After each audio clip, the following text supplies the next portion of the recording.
On a humid April morning in 1876, 3 workers hired to repair the crumbling foundation of a plantation house in rural Tennessee made a discovery that would haunt them for the rest of their lives. Beneath the main floor, in a space that shouldn't have existed according to any building plans, they found 7 children, alive, pale as ghosts, speaking a language none of them recognized. The oldest couldn't have been more than 12. The youngest was perhaps 5. None of them had seen sunlight in years. The local authorities buried the official reports within weeks, and by summer, every newspaper in the county had stopped asking questions. Tonight, we're uncovering what really happened beneath the Harlow estate, and why the truth was sealed away for over a century. Before we continue with the story of the Harlow property and the children who lived in its shadows, I need you to do something for me. If you're fascinated by dark historical mysteries like this one, hit that subscribe button and turn on notifications so you never miss a story. And I'm curious, where are you watching from? Drop your state or city in the comments below. I love knowing where our community of mystery lovers is listening from. Now, let's step back into the Tennessee countryside of 1876, where something unthinkable was about to be revealed. To understand what happened at the Harlow estate, you need to understand what Tennessee looked like in the spring of 1876. The Civil War had ended 11 years earlier, but the scars ran deeper than any battlefield wound. The Reconstruction era was coming to a bitter close. Federal troops were withdrawing from the South, and with them went any pretense of protecting the rights of freed slaves. White supremacist groups operated openly. Former plantation owners struggled to maintain their land without slave labor, and many estates fell into disrepair or changed hands entirely. Cumberland County, where our story takes place, was a patchwork of failing farms, abandoned properties, and small communities trying to rebuild. The county seat, Crossville, was little more than a courthouse and a handful of stores. Most people lived on scattered homesteads connected by rough dirt roads that became impassable rivers of mud after heavy rains. The Harlow estate sat approximately 6 miles southeast of Crossville, on a plot of land that had once been a modest tobacco plantation. The main house was a 2-story structure built in the late 1840s. Nothing grand like the columned mansions of the Delta, but solid enough, with thick oak beams and a stone foundation that had been dug deep to prevent settling. During the war, the property had changed hands twice, first seized by Union forces, then reclaimed by distant Harlow relatives after the surrender. By 1876, the house belonged to a man named Vernon Harlow, a Confederate veteran in his early 50s who had returned from the war missing 3 fingers on his left hand and carrying a persistent cough that never quite left him. Vernon had never married. He lived alone in the house with 2 hired men who worked the remaining acreage, trying to coax crops from soil exhausted by decades of tobacco cultivation. Vernon was known in Crossville as a quiet man who kept to himself. He made the trip to town once a month for supplies, paid his bills on time, and never caused trouble. People said the war had taken something from him, some essential spark that separated the living from the merely breathing. He attended church irregularly, sitting in the back pew and leaving before anyone could engage him in conversation. The minister, Reverend Godfrey Hayes, had tried several times to draw Vernon into the community, but the man remained polite and distant. The 2 hired men, Samuel Pitts and Jeremiah Cole, were former slaves who had stayed in the area after emancipation. Work was scarce, and Vernon paid them fairly, if not generously. They lived in a small cabin on the property, about 200 yards from the main house. Samuel was in his 30s, a strong man with a steady temperament. Jeremiah was older, perhaps 50, with gray threading through his hair and a limp from an old injury. Both men had learned to read despite the laws that had once forbidden it, and they attended the colored church in a settlement called Freeman's Ridge, about 8 miles north. Vernon rarely spoke to them beyond giving instructions for the day's work. They found this arrangement preferable to working for men who were more talkative but less fair with wages. The trouble began in early April, when Vernon noticed that the southeastern corner of the house was settling. The floor inside had developed a noticeable slope, and several floorboards had cracked under the strain. He examined the foundation from outside and saw that several stones had shifted, creating a gap. Water had likely gotten in during the winter, freezing and expanding, pushing the stones out of alignment. Vernon couldn't afford to let the problem worsen. A collapsing foundation could bring down an entire wall. He hired 3 additional workers from town, men who specialized in masonry and foundation repair. Their names were Thomas Yates, William Drury, and a young man named Elias Penn, barely 20 years old, working his first season in the construction trade. They arrived at the Harlow estate on the morning of April 14, 1876, bringing with them tools, wooden support beams, and several bags of mortar. The plan was simple: shore up the settling corner from beneath, replace the damaged stones, and reinforce the entire section. Vernon estimated the work would take 4 or 5 days. It took less than 3 hours for everything to change. The discovery. Thomas Yates had been repairing foundations for 15 years. He knew how a house should sit on the earth, how stones should stack, how support beams should bear weight. So when he crawled beneath the southeastern corner of the Harlow house and saw the wall, he knew immediately that something was wrong. The foundation extended inward much farther than it should. According to the dimensions of the house above, the space beneath should have been shallow, just enough clearance for ventilation and to prevent moisture from rotting the floor joists. But here, the space opened up. In the dim light filtering through the foundation gap, Thomas could see that the crawl space became a room.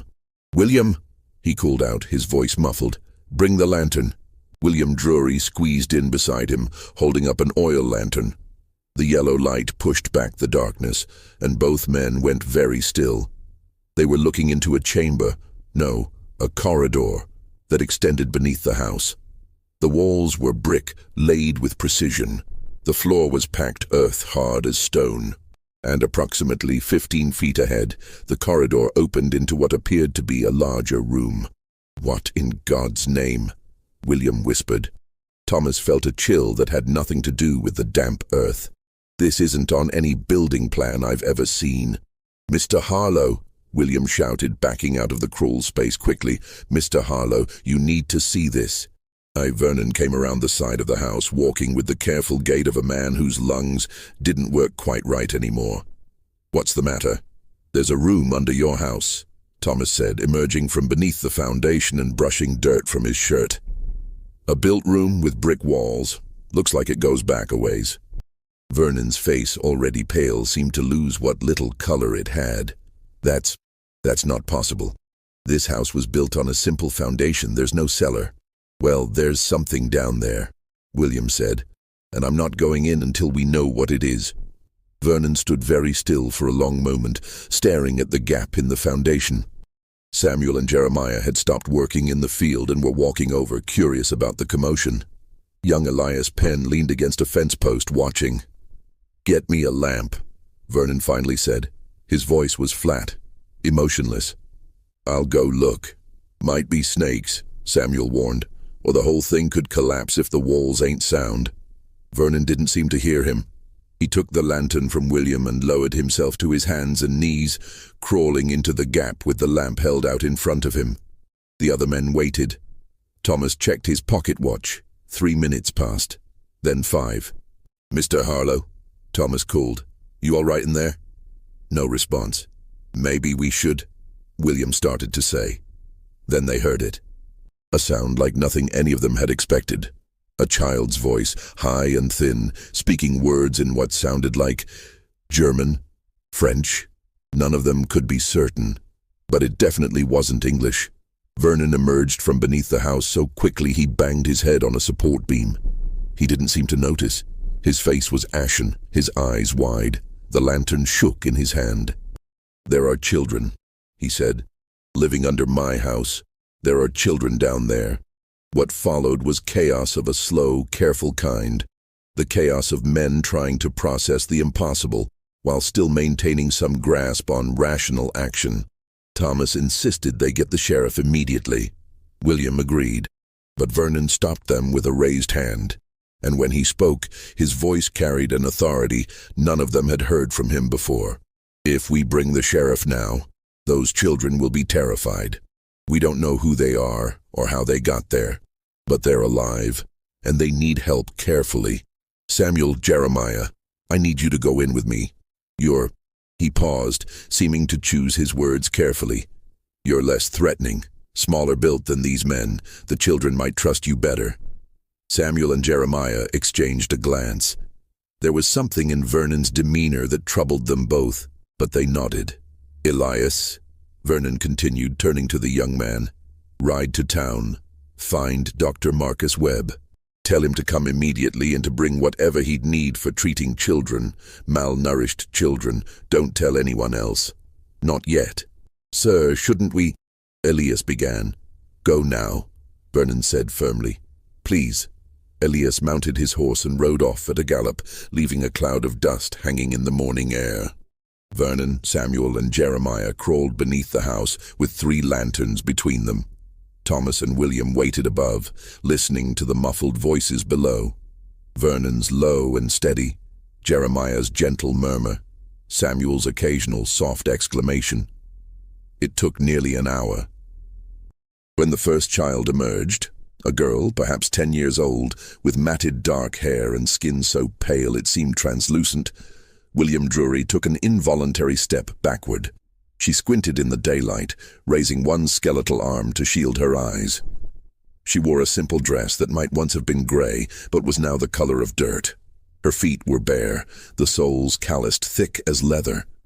She spoke rapidly in that strange language, her voice urgent, questioning. Vernon emerged after her, holding her hand. His face was set in an expression Thomas couldn't quite read. Horror, yes, but also something else. Sadness. Deep, profound sadness. "There are 6 more, Vernon said quietly. "Help me get them out, gently. They're frightened." One by one, the children came into the light. 2 boys and 5 girls, ranging in age from what appeared to be 5 years old to perhaps 12 or 13. They clung to each other, speaking in that incomprehensible tongue, their eyes huge and dark in their thin faces. Dr. Webb arrived just as the last child, a small boy with a twisted foot, was being lifted from beneath the house. The doctor, a man in his 60s with white mutton-chop whiskers, stopped his buggy and sat frozen for a long moment, staring at the scene before him. "Dear God," he whispered, climbing down. "What has happened here?" "I don't know," Vernon said, and there was such exhaustion in his voice that Thomas believed him. "I truly don't know, Doctor." Webb examined the children right there in the yard, his hands gentle, his expression growing grimmer with each child. They were malnourished, certainly. Their muscles were underdeveloped, their joints swollen from nutritional deficiencies. Their skin bore the pallor of people who had never seen direct sunlight. They had sores in their mouths from scurvy. The oldest girl had lost several teeth. But they were alive. And that, Dr. Webb muttered, was a miracle in itself. "They need immediate care," he told Vernon. "Hospital care. And we need to notify the authorities." "Where did these children come from?" Vernon shook his head. "I have no idea. I didn't know they were there. I swear to you, I didn't know." "How is that possible?" Thomas demanded. "They're under your house." "This house belonged to my uncle during the war," Vernon said, his voice shaking. "He died in 64. I inherited it in 65 when I came back from Virginia. I've lived here 11 years and never knew there was anything beneath the floors." "Someone put them there," Dr. Webb said quietly. "Someone built that chamber and kept these children in it. The question is who and why." The children huddled together near the porch steps, and the oldest girl, her name they would later learn was Annalisa, spoke to them in low, urgent tones. She seemed to be trying to calm the younger ones, but her own fear was evident in every gesture. "What language is that?" William asked. "German," Dr. Webb said, moving closer to listen. "Or a dialect of it. Pennsylvania Dutch, perhaps. Or—" He trailed off, frowning. "Or what?" Samuel asked. "Or something older." There are German communities scattered through the South, settlers from before the Revolution. Some of them preserved old dialects that have changed little in generations. This sounds like that, but there's something else mixed in. French, maybe. Vernon went into the house and returned with blankets, bread, and a pitcher of water. The children fell on the bread like starving animals, tearing it apart with their hands, stuffing it into their mouths. Dr. Webb had to stop them gently, explaining through gestures that eating too quickly would make them sick. "We need to go beneath the house," Thomas said. "We need to see what's down there." Vernon nodded slowly. "Yes, I suppose we do." With all the children safely above ground, Vernon led Thomas, William, Samuel, Jeremiah, and Dr. Webb into the hidden space beneath the house. They moved in single file through the narrow corridor, their lanterns casting jerking shadows on the brick walls. The corridor opened into a room approximately 20 feet long and 15 feet wide. The ceiling was just high enough for a man to stand if he hunched slightly. The walls were brick, laid with such precision that barely any mortar showed between them. Someone had built this space with great care, great secrecy, and great purpose. The room was furnished, if that word could be used. There were 7 rough straw mattresses arranged along one wall, covered with threadbare blankets. A few wooden crates served as tables and storage. On these crates sat metal plates, cups, and a few crude wooden toys. A doll with a fabric face, a top, some carved animals. In one corner stood a covered bucket, the smell from which made William gag and turn away. The air was thick, musty, with the smell of unwashed bodies and damp earth. But what struck Thomas most was how organized everything was. This wasn't a prison exactly, or rather it was a prison, but one where someone had tried to make the captivity bearable. On one wall, someone had used charcoal to draw pictures. Simple figures, people, houses, trees, a sun. The sun was drawn over and over again, in different sizes, with rays extending in all directions. They drew what they remembered, Dr. Webb said softly, studying the pictures, or what they'd been told about. "Look, that's a church steeple, and that's a wagon." There were books too, 3 of them so worn and handled that their covers were falling apart. Dr. Webb picked one up carefully, squinting at the text in the lamplight. "German," he confirmed. "Children's Bible stories, and this one, it's a primer for teaching reading." "Someone was educating them," Samuel said, his voice tight with an emotion he couldn't quite name. "Or keeping them docile," Jeremiah added grimly. Thomas found a wooden panel in one corner that, when pulled aside, revealed a narrow shaft leading upward. He held his lantern into it and could see where it opened, directly into the floor of what he realized must be the pantry above. "This is how they were fed," he said. "Someone could lower food and water from above without ever coming down here."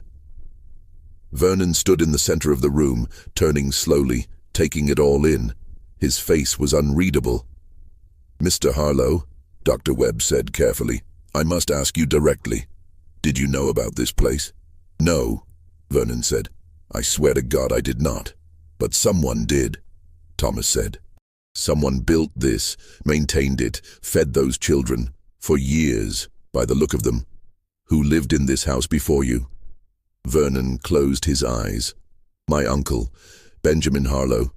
He owned this property from 1847 until his death in September of 1864.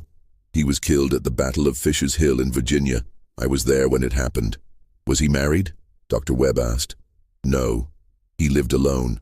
He had a housekeeper, a free-colored woman named Ruth. She left when the Union Army came through in '63. I don't know where she went. Anyone else? He had workers, of course, slaves before the war, hired men after, but none of them lived in the main house." Samuel crouched down beside one of the mattresses, examining it closely. "These are old," he said. "The straws compressed down to almost nothing. These been here a long time. So the children have been here since before Mr. Benjamin died," Jeremiah reasoned. "That's at least 12 years, maybe longer.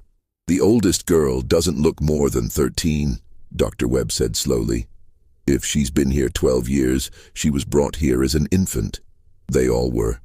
The implications of this settled over the men like a suffocating blanket. "We need to contact the authorities," Dr. Webb said firmly. "The sheriff, at minimum.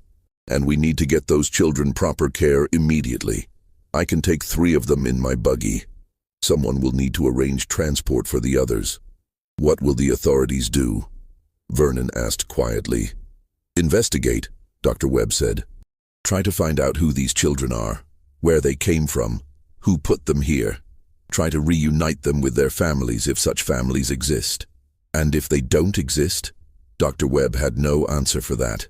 They emerged from beneath the house to find that the children had moved closer together, forming a tight cluster on the porch steps. The oldest girl, Annalisa, held the smallest boy, the one with the twisted foot, in her lap, rocking him gently. She watched the men with fierce, protective eyes. "They think we're going to separate them," Dr. Webb said softly. "We need to be very careful." Just then, the sound of hoofbeats announced the arrival of Sheriff Marcus Trent, accompanied by his deputy, a young man named Owen Clark. Elias Penn must have told someone in town, and word had spread quickly, as it always did in small communities.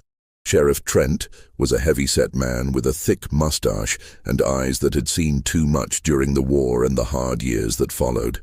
He dismounted slowly, staring at the children with an expression of complete bewilderment. "What in the name of—" He trailed off, shaking his head. "Dr. Webb, what's happened here?" Dr. Webb explained the situation as clearly as he could. The foundation repair, the discovery of the hidden chamber, the children who had been living beneath Vernon Harlow's house for God only knew how long. Sheriff Trent listened in silence, his face growing darker with each detail. When Dr. Webb finished, the sheriff turned to Vernon. "Mr. Harlow, I'm going to need you to come with me. We have questions." "I understand," Vernon said quietly. "But I've told you everything I know.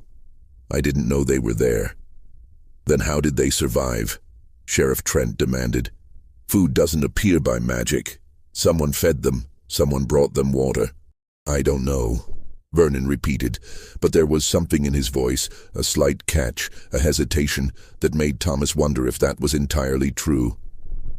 If you're enjoying this dark mystery and want to hear more stories like this, hit that like button and share this video with a friend who loves unsolved historical cases.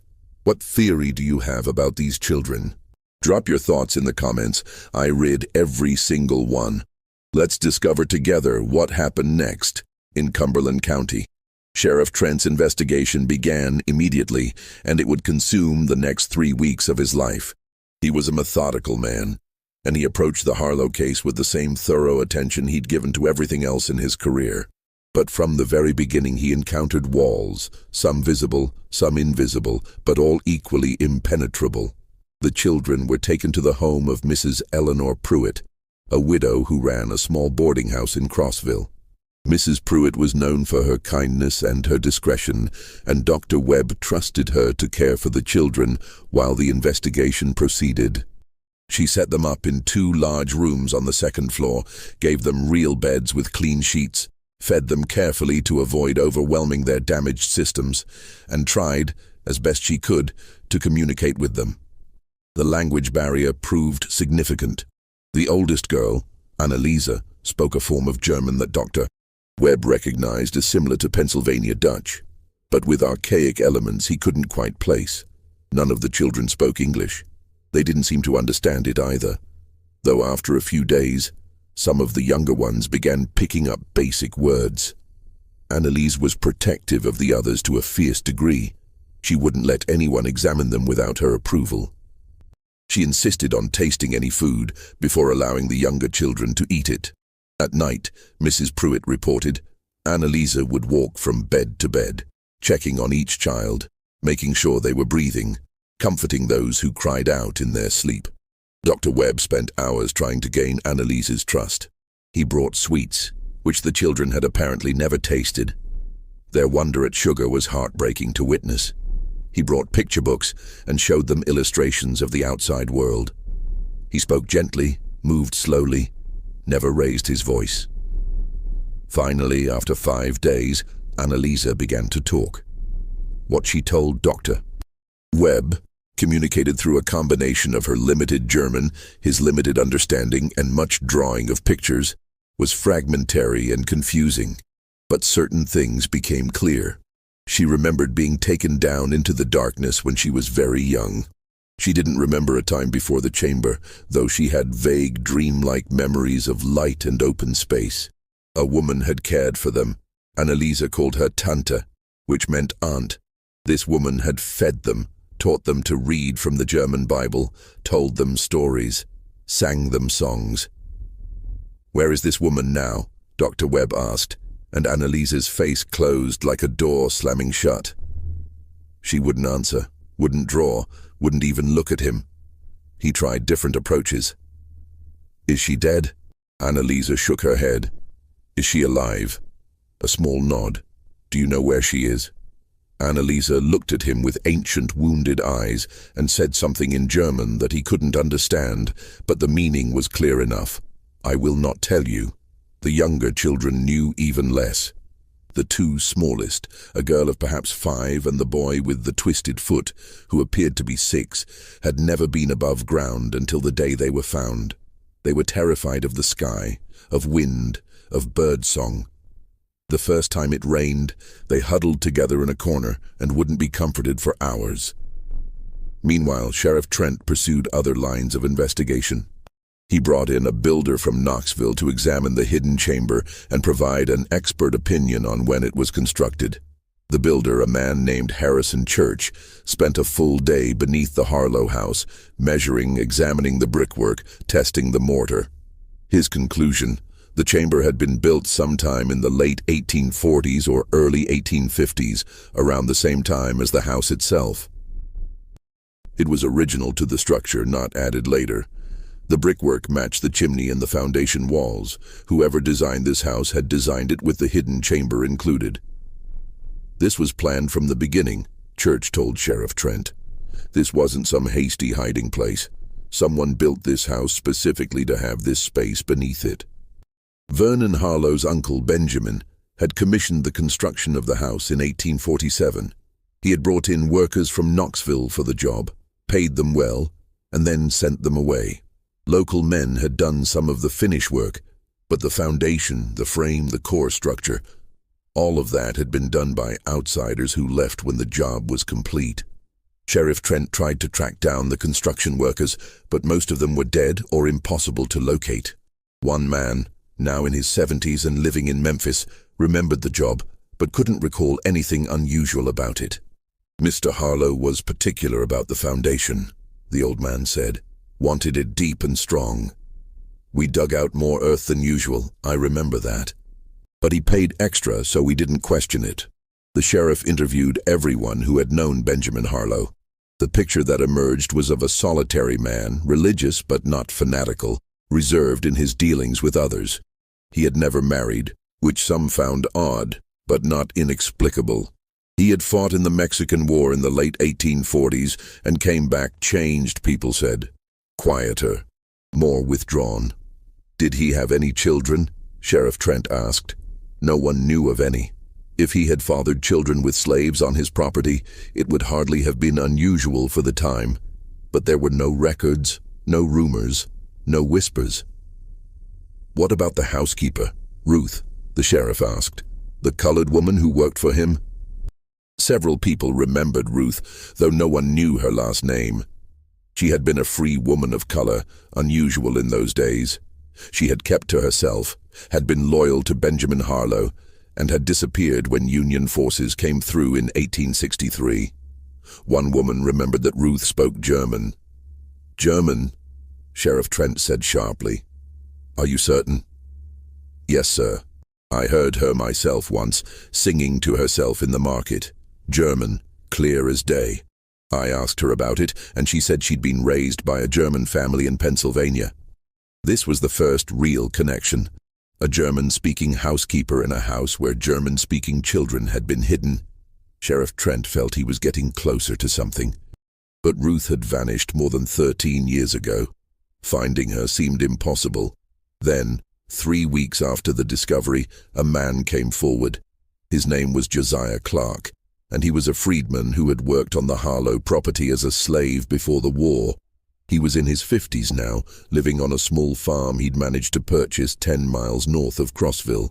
He came to the sheriff's office on a Monday morning, hat in his hands, clearly nervous. "I heard about the children," he said. "I think I know something about it. But I need your word that what I tell you won't be used against me or my family." Sheriff Trent considered this carefully. "I can't make promises until I know what you're going to tell me," he said. "But if you've done nothing criminal, you have nothing to fear." Josiah nodded slowly. "All right, I'll tell you what I know. Back in 49 or 50, I can't remember exactly, Mr. Benjamin went away for about 3 months. He said he was going to Pennsylvania on business. When he came back, he brought Ruth with him. She was a free woman, like I said. But there was something. He was protecting her from something, or someone. He built that house, and Ruth lived there with him, but not as his woman, if you understand me. More like she was hiding. Hiding from what? I don't know. But she was afraid. I saw it in her eyes. And sometimes, late at night, I'd see lamplight in that house, and I'd hear singing. Children's songs, in German. I thought maybe Ruth was singing to herself. Or maybe Mr. Benjamin had children somewhere that no one talked about. But I never saw any children. Not once in all those years. Did you ever go inside the main house? No, sir. Mr. Benjamin didn't allow it. He and Ruth kept that house to themselves. What happened when the Union Army came through? Ruth left. Just disappeared one night, Mr. Benjamin was away fighting by then. He'd gone to join the army in 62. The house sat empty for almost 2 years. Then Mr. Vernon came back after the war and took over the property. Far as I know, he lived there alone all this time. Did Vernon know about the children? Josiah was quiet for a long moment. I don't know, sir. I truly don't. But I'll tell you this. About a year ago, maybe a little more, I saw someone leaving the Harlow property late at night. A woman, dressed in dark clothes, walking fast down the road toward town. I only saw her for a moment in the moonlight, but she looked like Ruth. Older, but the same woman. Sheriff Trent leaned forward. Did you speak to her? No, sir. By the time I thought to call out, she was gone, and I wasn't sure it was really her. Could have been my eyes playing tricks. Did you tell anyone about this? No, sir. Wasn't my business. But now, with these children, I thought you should know.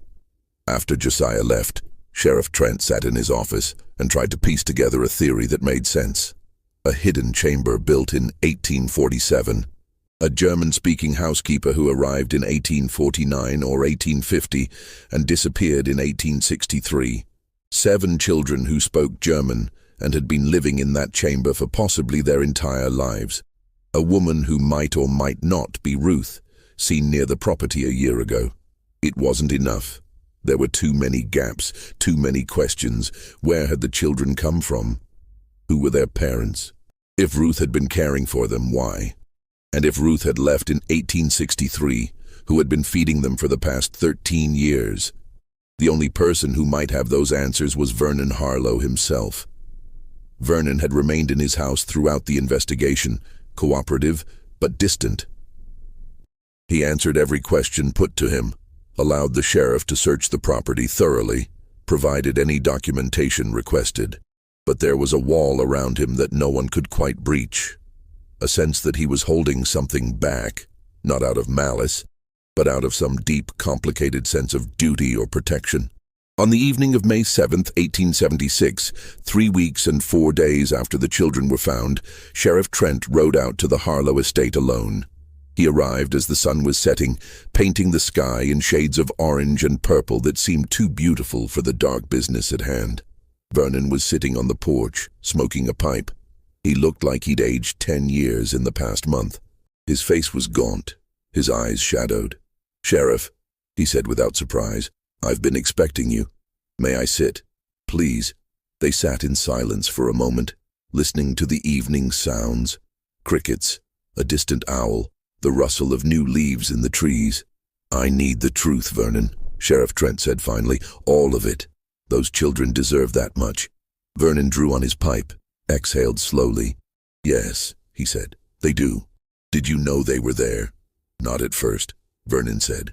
When I came back from the war and took over this property, I truly didn't know. My uncle had never mentioned it. There was nothing in his papers. I lived here for almost 10 years, completely unaware. What changed? I found a letter, Vernon said softly. It was in a Bible that had belonged to my uncle, a German Bible that I couldn't read. I took it to a man in Crossville who knew German, asked him to translate it for me. The letter was from Ruth. It was dated 1862, written to my uncle while he was away at war. In it, she told him that the children were well, that she was caring for them as she always had, but that she was afraid. Union soldiers were in the area, and she worried what might happen if they searched the house. She asked my uncle for guidance. What did the letter say about the children? Where they came from? It didn't, Vernon said. It only referred to them as the blessed ones and spoke about keeping them safe. But it made clear that she and my uncle had been protecting these children for a long time and that it was a sacred duty. When did you find this letter? Vernon closed his eyes. June of 1867, 2 years after I moved into this house. I confronted Ruth about it. Ruth, she was here. She came back, Vernon said. After the war ended, after things settled down, she came back. She knocked on my door one night and begged me to let her care for the children again. That's when I learned they existed. She told me everything. Sheriff Trent felt his heart racing. Where is Ruth now? Dead, Vernon said flatly. She died 2 years ago, pneumonia. She's buried in Freeman's Ridge, in the colored cemetery, unmarked grave. Tell me what she told you. Vernon took a long moment before speaking. When he did, his voice was low and steady, the voice of a man who had been carrying a terrible burden and was finally setting it down. In 1849, my Uncle Benjamin went to Pennsylvania. He was involved with a religious community there. Not a church exactly, but a group of believers who practiced what they believed was a purer, older form of worship. They called themselves the Preserved Brethren. Ruth was part of that community. She was young then, maybe 20 years old, and she was devoted to their beliefs. What beliefs? They believed the world was ending, Vernon said, that the apocalypse would come within their generation. They believed that God had commanded them to preserve a remnant, pure souls who would be kept separate from the corruption of the world, hidden away, educated in the old ways, so that when the end came, they would emerge to rebuild. Sheriff Trent felt cold despite the warm evening. The children, he said. They were the remnant. Vernon nodded. 7 children from families in the community, infants or toddlers when they were given really. The parents believed they were doing God's work. They believed their children would be saved while the world burned. My uncle was chosen as the keeper because he had the means and the isolation. He built the chamber and Ruth came to Tennessee to care for the children, to educate them, to preserve them. For how long? Forever, if necessary, Vernon said. Or until the end times came, whichever happened first. The horror of it settled over Sheriff Trent like a crushing weight.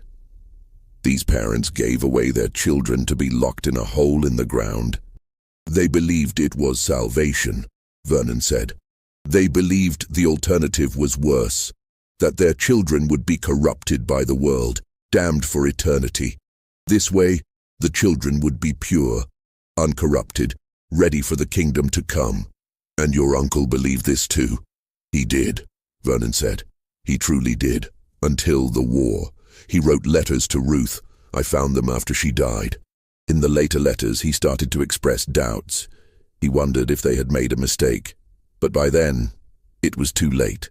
The children had been in the chamber for years. They knew nothing else. And Ruth was still utterly convinced they were doing God's will. What happened when you found out? I wanted to release them immediately, Vernon said. I wanted to bring them out, give them real lives. But Ruth begged me not to. She said it would destroy them, that they'd been raised for a specific purpose, that the outside world would be cruel and incomprehensible to them. She convinced me that the kindest thing was to let them continue as they were, at least until they were older, until they could be gradually introduced to the outside world. "So you kept them there," Sheriff Trent said, and he couldn't keep the judgment from his voice. "Yes," Vernon said. "God help me, yes." Ruth continued to care for them.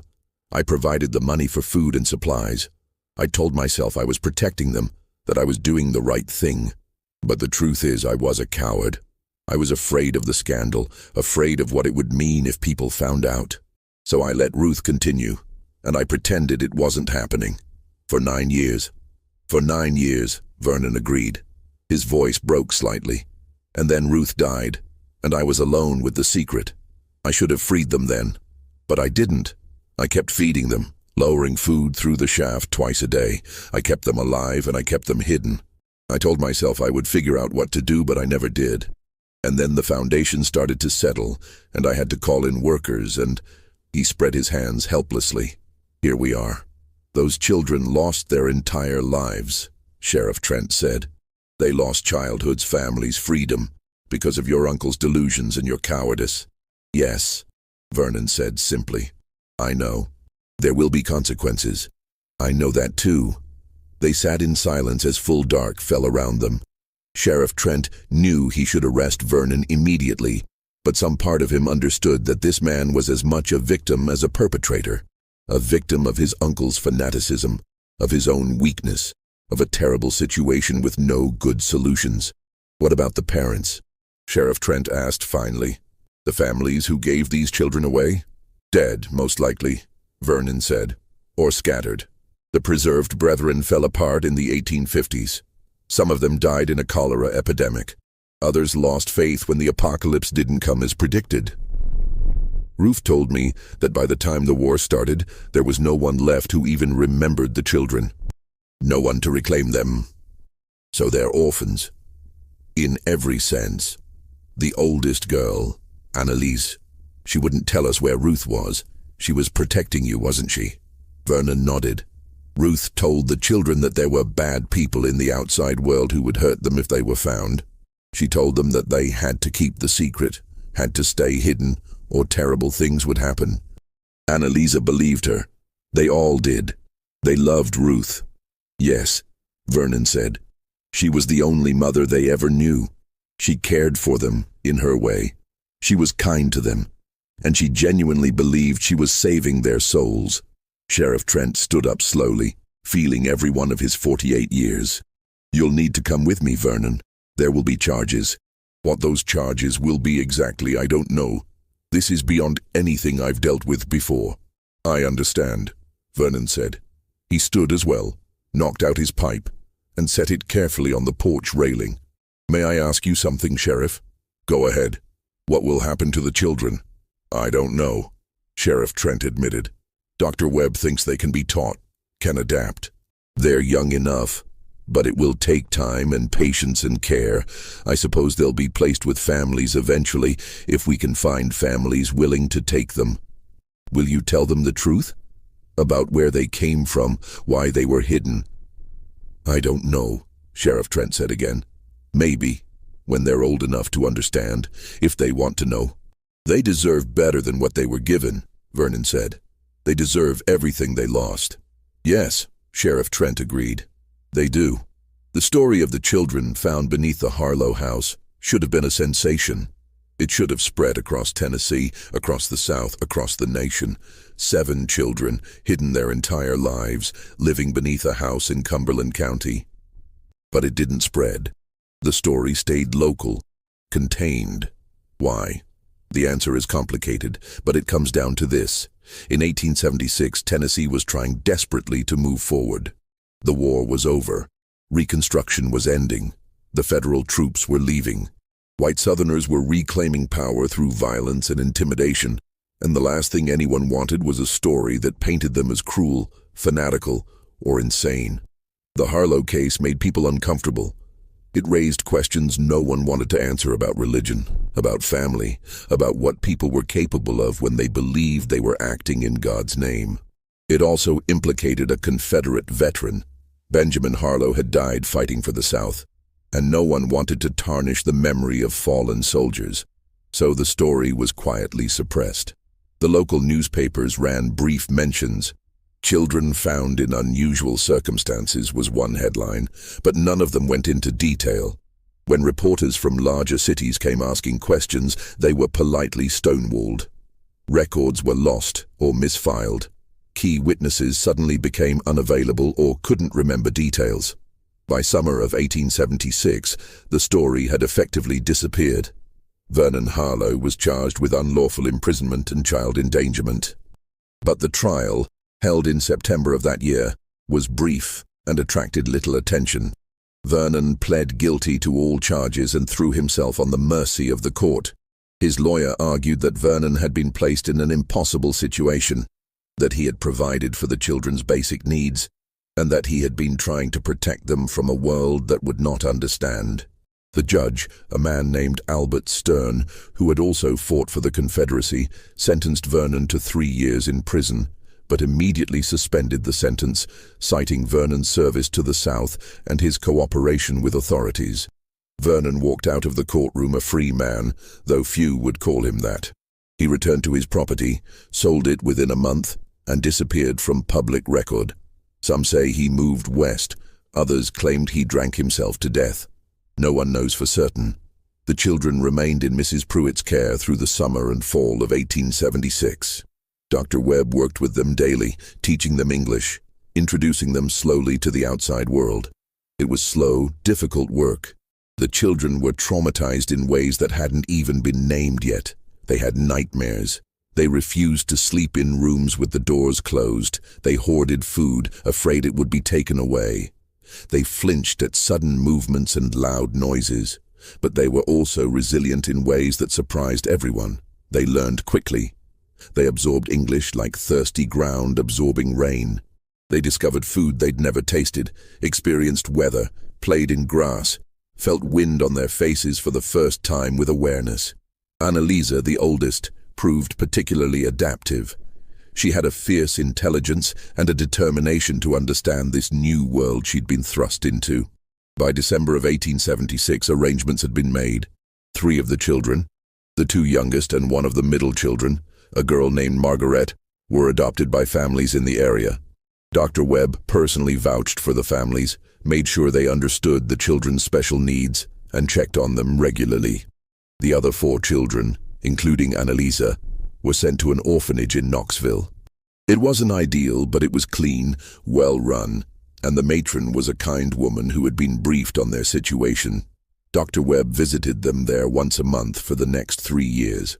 What happened to them after that is mostly lost to history.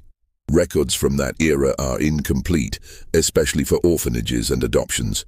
But there are fragments, clues. A marriage record from 1885 in Knox County shows an Anna Harlow marrying a carpenter named James Vick. Anna was listed as being born in Pennsylvania. If this was Annalise, and the timing fits, she would have been about 22 years old. She had taken the surname Harlow, perhaps in memory of the only life she'd known, or perhaps because she had no other name to claim. A census record from 1890 shows a family named Vick living in Knoxville. James, age 35, Anna, age 27, and 3 children. The address listed is a respectable neighborhood. James is listed as a master carpenter, which suggests the family was doing well financially. If this was Annalisa, she survived. She made a life. She had children who were born into sunlight and freedom. The others, the 6 younger children, are harder to trace. Their names were changed, either through adoption or simply through the passage of time and the desire to escape their past. They scattered into the anonymity that most people occupy, their story known only to themselves and perhaps to the families who raised them. The Harlow property sat empty for several years after Vernon sold it. Eventually it was purchased by a farmer who tore down the main house and built a new one on a different part of the land. If the new owner knew about the chamber beneath the old foundation, he never spoke of it. The bricks were probably reused, the space filled in with earth. All physical evidence of what had existed there slowly disappeared. But in Cumberland County, among the older residents, the memory persisted. It became one of those local stories that was whispered about but never discussed openly. The story of the children who lived beneath the Harlow house. The story of the woman who kept them there out of misguided faith. The story of the man who inherited a terrible secret and didn't have the courage to set it right. People passed by the property and wondered. Children dared each other to walk through the fields where the old house had stood. There were rumors, of course, rumors that grew more elaborate with each telling. Some said the children had been demons, others said they'd been angels. Some claimed they'd been the product of incest or forbidden experiments. None of these were true, but the truth was somehow more disturbing than any legend could be. The truth was simply this: 7 children lost their lives to someone else's vision of salvation. They lost their childhoods, their families, their chance at normal lives because adults who claimed to love them believed that hiding them in darkness was preferable to letting them live in light. And when the truth finally came out, when the children were finally freed, the world didn't want to hear about it. The story was too uncomfortable, too damning. So it was buried almost as effectively as the children themselves had been buried, not in earth, but in silence. There's a small historical marker now, just off Route 127, about 6 miles southeast of Crossville. It was placed there in 2003 by a local historical society. The text is brief. Near this site stood the Harlow estate, where in 1876, 7 children were discovered living in a hidden chamber beneath the main house. The children, who had been kept isolated from birth as part of a religious sect's beliefs about the end times, were rescued and integrated into Tennessee society. This incident remains one of the most unusual cases of child endangerment in state history. The marker doesn't tell the whole story. It doesn't mention Vernon's paralysis in the face of an impossible decision. It doesn't mention Ruth's absolute certainty that she was doing God's work. It doesn't mention the parents who gave their children away. It doesn't mention how the story was suppressed or how uncomfortable it made people to confront what had happened. But it's there. A small acknowledgement that something terrible occurred in this place and that it shouldn't be forgotten. Sometimes people stop to read the marker. Sometimes they take pictures. Sometimes they drive away without really absorbing what they've read because the story is too strange, too disturbing to fully process. But for those who take the time to dig deeper, to search through old newspapers, to read Dr. Webb's notes, preserved in a local historical archive, to piece together the fragments of this story, the truth is there, waiting. 7 children spent their entire young lives in darkness because adults believed darkness was safer than light. And when they were finally brought into the sun, they discovered a world that didn't want to look at them too closely, didn't want to acknowledge what had been done to them, didn't want to face the uncomfortable questions their existence raised. This happened in 1876 in Tennessee, not as a ghost story, not as a legend, but as a documented fact. The children were real. Their suffering was real, and the silence that followed their discovery was as real as the darkness they were kept in. What do you think of this story? Do you believe everything was revealed, or are there still secrets hidden in the foundation of the Harlow estate? Leave your comment below. If you enjoyed this tale and want more historical mysteries like this, subscribe to the channel, hit the notification bell, and share this video with someone who loves dark history. There are more stories waiting to be uncovered, and I'll be here to tell them. See you in the next video.